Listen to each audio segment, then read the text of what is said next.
Hello bachcho, let us see the question. The question says a source of sound revolving in a circle of radius 5 meter is emitting a signal of frequency 320 Hz. It completes one revolution in pi by 2 seconds. The difference between maxima and minima frequency of signal heard at 30 meter from the center of the circle is equals to 25 p by 7 and find p.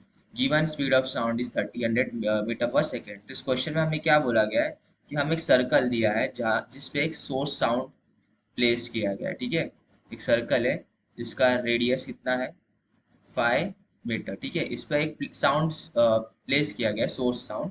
ठीक है, और हमें find क्या करना है, हमें at a distance of कितना 30 metre. ठीक है, सेंटर से, यानी कि ये सेंटर से समझो इधर पे 30 मीटर डिस्टेंस पे, 30 मीटर डिस्टेंस पे हमें एक क्या फाइंड करना है, मैक्सिमम और मिनिमम फाइंड करना है इस सोर्स का जो सर्कमफेरेंस पे रिवॉल्व कर रहा है।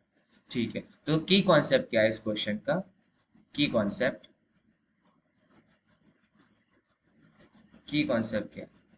की कॉन्सेप्ट हमारा नॉर्मल जो फ्रीक्वेंसी का फॉर्मूला होता है, जैसे क्या होता है फ्रीक्वेंसी का formula, F is equals to V plus minus velocity of object upon V minus plus velocity of source. अब ये v क्या है, v साउंड की स्पीड है एयर में। ठीक है, और ये वेलोसिटी ऑफ ऑब्जेक्ट और वेलोसिटी ऑफ सोर्स। तो ये हमारा की कॉन्सेप्ट हो गया। ठीक है, तो इस पे हमें, इस डायग्राम के हमें क्या समझते हैं कि हमें इस पॉइंट पे क्या निकालना था, मैक्सिमम मिनिमा, मैक्सिमम मिनिमम हमें फ्रीक्वेंसीज निकालनी है जो सर्कमफेरेंस पे जो सोर्स रोटेट कर रहा है उसकी वजह से। तो कैसे निकलेगी? तो जैसे कि हम जानते हैं कि अगर हम इस पॉइंट से अगर टेंजेंट ड्रॉ करें, जैसे कि इस तरह से, अगर इस पॉइंट से ऐसे अगर हम टेंजेंट ऐसे ड्रॉ करें, समझो ये टेंजेंट है,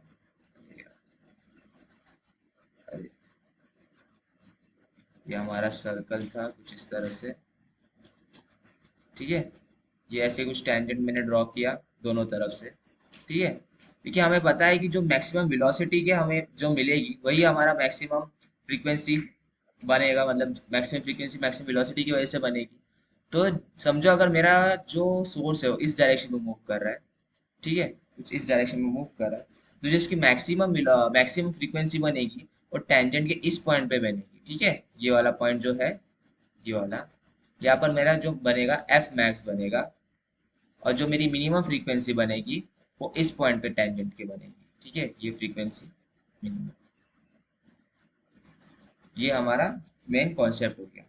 ठीक है, तो एफ मैक्स का जो फॉर्मूला, जो हमें एक्स मैक्स मिलेगा, एफ मैक्स वो क्या है, वो होगा v plus velocity of object V O, यानी कि जो सोर्स है हमारा, जो हमारा पॉइंट ए है, ठीक है, upon v minus V S. ठीक है, ये हो गया हमारा formula maximum into F. But इसमें क्या केस है, इसमें क्या बोला है कि जो हमारा वी जीरो वी ओ है, यानी कि ऑब्जेक्ट ऑफ वेलोसिटी है, वो जीरो के बराबर है। तो अगर हम इसको जीरो पुट कर दे तो एफ मैक्स की वैल्यू कितनी आ जाएगी, एफ मैक्स की वैल्यू आ जाएगी V upon V minus V S into F के बराबर। तो यह हमारी एफ मैक्स की वैल्यू आ गई।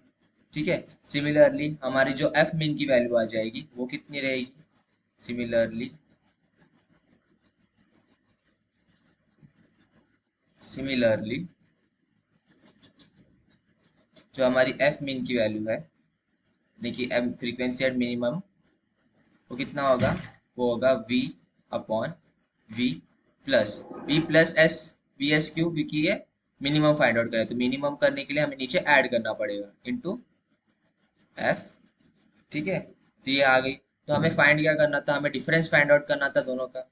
तो इन दोनों को हम लोग सब्ट्रैक्ट कर देते, तो डिफरेंस को मतलब यानी कि लिख सकते हैं डेल्टा एफ। ठीक है, डेल्टा एफ लिख दिया। अगर इन दोनों को हम सब्ट्रैक्ट करेंगे, यानी कि एफ वन, यानी एफ मैक्स माइनस एफ मिन करेंगे,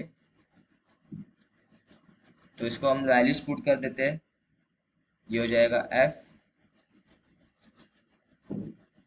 एफ वी, ठीक है, ये F V upon V minus V S minus F V upon V plus V S.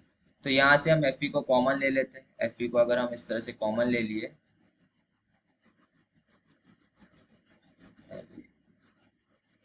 F we, तो अंदर बचेगा 1/v minus V S minus 1/v plus V S. ठीक है। अब इसको अगर क्रॉस क्रॉस मल्टीप्लाई करके अगर उसको सॉल्व करें तो हमारा जो फाइनल आउटपुट निकलेगा ये ऐसा निकलेगा, F V into 2vs upon v minus V S into V plus V S. ये हमें सॉल्व करने के बाद ये कुछ इस तरह का मिलेगा। अब हमें क्या आगे बोला, ये हमें डेल्टा एफ की वैल्यू मिल गई है। हमें क्वेश्चन में बोला था कि जो टाइम पीरियड है हमारा वो कितना दिया गया है, हमें 5/2। तो यहाँ से हम ओमेगा फाइंड आउट कर सकते हैं। हमें पता चल जाएगा एंगुलर फ्रीक्वेंसी कितना है। ठीक है, तो वो हो जाएगा 2π/t। टी की वैल्यू हो जाएगी π/2। पाई से पाई कैंसिल, ये हो जाएगा 4 रेडियंस। तो हमें अपना एंगुलर फ्रीक्वेंसी भी मिल गया, कितना है 4 रेडियंस पर सेकेंड। ठीक है,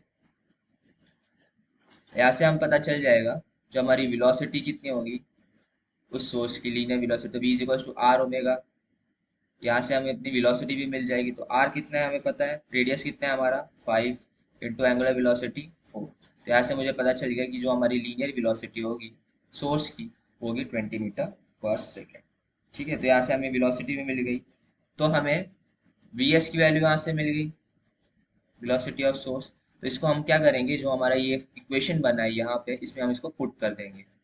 तो हमारा जो डेल्टा एफ हो जाएगा, एफ की वैल्यू कितनी थी, हमारे पास एफ की वैल्यू थी 320 हर्ट्ज इंटू वी की वैल्यू थी हमारे पास 330।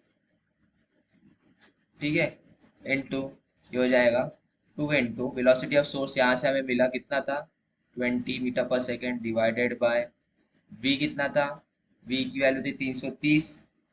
ठीक है, ये 330 minus velocity of source, velocity of source कितना था, वेलोसिटी ऑफ सोर्स 20। ठीक है, इंटू 330 प्लस 20। ठीक है, तो ये हो जाएगा ए प्लस और ए प्लस बी और ए माइनस बी, तो ये हो जाएगा ए स्क्वायर माइनस बी स्क्वायर। ठीक है, तो इसको अगर हम उस फॉर्म में लिख के अगर सॉल्व करें तो ये कुछ इस तरह का बनेगा, डेल्टा एफ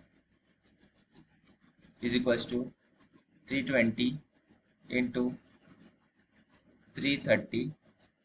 ठीक है, ये ऊपर हो जाएगा 2 इंटू 20 डिवाइडेड बाय, ये हो जाएगा 330 का होल स्क्वायर माइनस 20 का होल स्क्वायर। ठीक है, आफ्टर कैलकुलेशन मुझे ये डेल्टा एफ की वैल्यू कितनी मिल जाएगी, यहाँ से डेल्टा एफ की वैल्यू मिल जाएगी 38.93।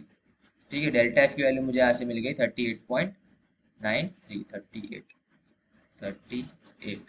ठीक है, पर मुझे फाइंड क्या करना था, मुझे पी की वैल्यू फाइंड करनी थी। तो हम अगर इसको कंपेयर करें तो डेल्टा एफ की वैल्यू कितनी बोली थी हमें, 25/7 पी। ठीक है, तो डेल्टा एफ मुझे कितना मिला 38.93। तो पी इज इक्वल टू क्या हो जाएगा 38.93 इंटू 7 डिवाइडेड बाय 25। तो अगर मैं इसको सॉल्व करूंगा तो मुझे पी की वैल्यू कितनी मिल जाएगी 10.9। तो पी इज इक्वल टू मेरा क्या आ गया, पी इज इक्वल टू, तो यहाँ से मुझे पी इज इक्वल टू क्या मिल गया 10.9। Hope you understand this question. Best of luck. Thank you.